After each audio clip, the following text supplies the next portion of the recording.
শুধু দর্শক, রাজধানী ঢাকায় প্রচণ্ড শীত এবং এই শীতের মধ্যে আমরা দেখতে পাচ্ছি শীতের কেনাকাটা হচ্ছে, শীতের বেচা কেনা হচ্ছে, যেহেতু শৈত্যপ্রবাহ বইছে এবং এই শীতে মানুষে বেশ কনকনে শীতে মানুষ খুব অসহায়ত্ব বোধ এবং পাশাপাশি রাজধানী ঢাকায় সহ সারা বাংলাদেশেই শৈত্যপ্রবাহ বইছে এবং শৈত্যপ্রবাহের কারণেই মূলত রাত্রের বেলাও মানুষ রাজধানী ঢাকায় যেসব মার্কেটে শীতের কাপড় বিক্রি হয় আমরা দেখতে পাচ্ছি সেই সকল মার্কেট মোটামুটি মানুষ যারা সীমিত আয়ের মানুষ তারাই মোটামুটি এসব শীতের কাপড় কেনেন এবং আমরা দেখতে পাচ্ছি বিক্রিও হচ্ছে মোটামুটি ভালো।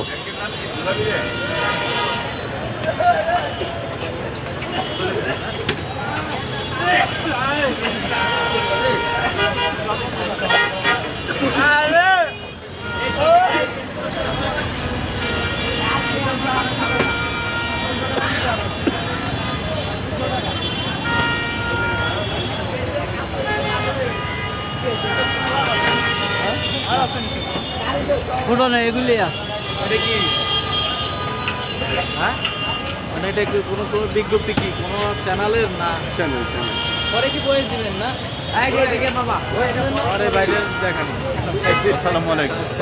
শীতের কাপড় কিনতে এসেছেন? জি জি জি। কি অবস্থা? শৈত্যপ্রবাহ বলছে, আপনি কোথা থেকে এসেছেন? সিলেট থেকে আসছি। সিলেট থেকে এসেছেন এবং এই যে কয়দিন ধরেই আকাশে আসলে মেঘ নাই, মেঘ আছে কিন্তু ভাব আছে কিন্তু মেঘ নাই, রোদ্দুরের অবস্থান নাই। তো এই প্রচন্ড কনকনে শীত, এই ঠান্ডার মধ্যে প্রচন্ড শীত। তা এখানে এসে কি আপনি শীতের কাপড় কিনতেছি, ভালো লাগতেছে শীতের কাপড় কিনতে। কি নাম আপনার? কি নাম? আমার নাম জালাল খান। তাই? এই যে আমার বন্ধু বিলাল। আচ্ছা আচ্ছা, আপনি তো এসেছেন? আরেক ছোট ভাই আছে মুরাদ।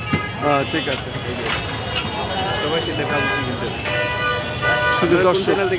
শুধু দর্শক আমরা সেটাই দেখে যাচ্ছি। আজকে রাত্রে আমরা গুলিস্তান এলাকাটা এবং বাইতুল মোকাররম এলাকা মার্কেটটা আমরা ঘুরে ঘুরে আজকে আমরা এটা দেখালাম এবং দেখতে পাচ্ছি শীতের কেনাকাটা বেশ জমে উঠেছে এবং আসলেই উপচে পড়াবে। মূলত সারা বাংলাদেশে শৈত্যপ্রবাহ বইছে এবং এই শৈত্যপ্রবাহের কারণেই মানুষের শীতের কাপড়ের কদর বেড়েছে এবং সেই কারণে আমরা দেখতে পাচ্ছি যে শীতের মার্কেটে আমরা রাজধানী ঢাকায় দেখতে পাচ্ছি গরম কাপড়ের খুব কদর বেড়েছে।